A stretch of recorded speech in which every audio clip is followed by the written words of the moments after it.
so funny because when you do a scene and you got to cover a scene and do the master and blah, blah, blah, and shoot and shoot and shoot, there's nothing better than somebody coming up with a new line.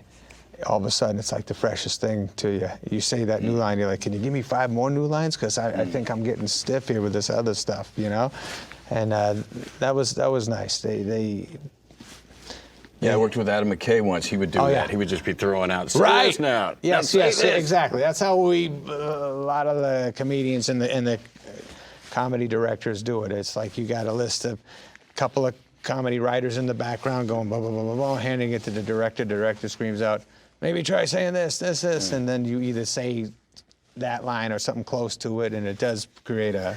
But the point, what I took note is, I once saw Tony Hopkins. We were doing the scene, this was mid-90s or 97 or something.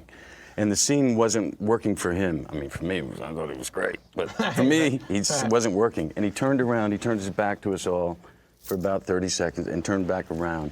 And he did it, he just came in, it was just a completely different tone. All right. The words were the same, but the tone was different. And it was glorious. And I've always made a point since then to like keep trying to mess up the intention of the scene or... Yes, right. And that's what I drew from whenever I see the comedy guys like riffing like that. It's always fresh, it's fresh, it's fresh.